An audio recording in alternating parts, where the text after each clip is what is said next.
Depuis le 6 janvier et l'annonce surprise des Déferlantes de quitter Céré pour déménager à Perpignan, le festival catalan a fait beaucoup parler de lui.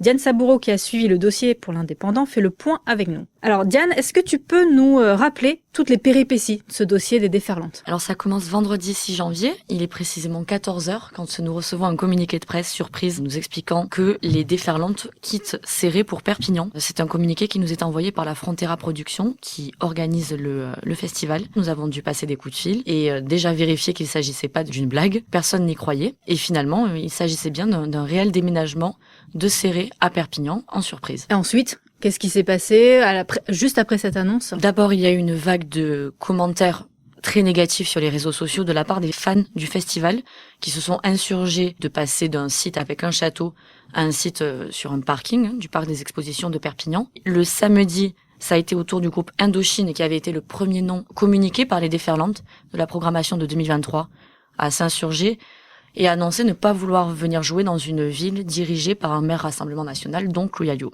Au départ, la Frontera Production a seulement dit qu'elle prenait acte de ce commentaire d'Indochine. Mardi matin, ça a été au tour du groupe Louise Attaque d'annoncer que si le festival était maintenu à Perpignan, il ne viendrait pas jouer dans une ville tenue par le Rassemblement National. Ensuite, toi, tu as eu Fabrice Laurent au téléphone. Il est le co-directeur de Frontera Production. Qu'est-ce qu'il t'a dit? Après cette seconde prise de position, la Frontera Production a envoyé un communiqué de presse annonçant qu'il renonçait à s'installer à Perpignan, ce qui fait donc une énième surprise dans ce dossier.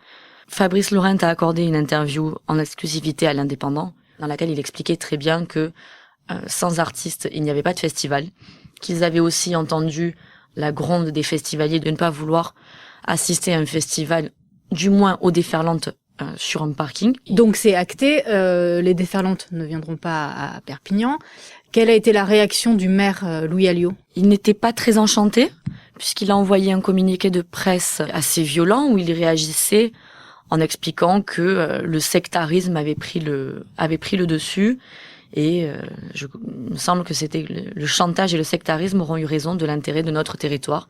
Donc maintenant la question qui se pose, c'est où ira les Déferlantes? Il n'y a pas énormément de sites dans les Pyrénées-Orientales qui peuvent l'accueillir. C'est une grosse machine, les Déferlantes. C'est combien de spectateurs à peu près? En 2022, sur le nouveau site d'Aubiri, 104 000 festivaliers ont été annoncés sur 4 jours. Donc effectivement, c'est une très grosse machine.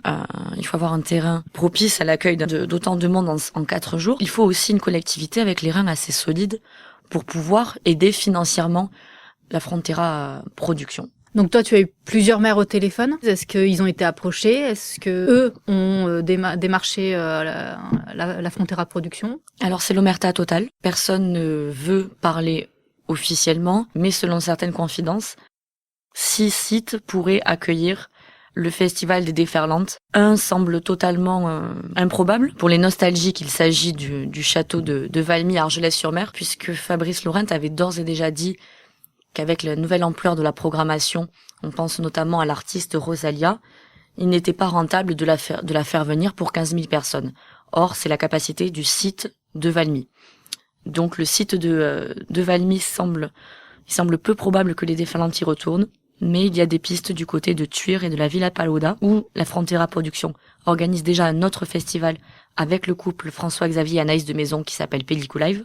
Le Pied du Lydia au Barcarès a aussi la capacité d'accueillir autant de monde. Le Masrière à Toulouse aurait au moins été regardé. La municipalité ne semble pas très à l'aise avec l'idée d'accueillir autant de monde sur sa commune. Et enfin, un retour au château d'Aubiri à Céré serait une énorme surprise, mais on ne peut pas dire que c'est impossible. Les Déferlantes communiqueront le prochain site à quand, du coup? On ne sait pas du tout pour l'instant. Ils se sont donné au maximum 1 mois pour travailler et annoncer. Ce délai semble raisonnable quand il faut déménager à 6 mois un tel événement, mais en termes de communication, il semble beaucoup trop court.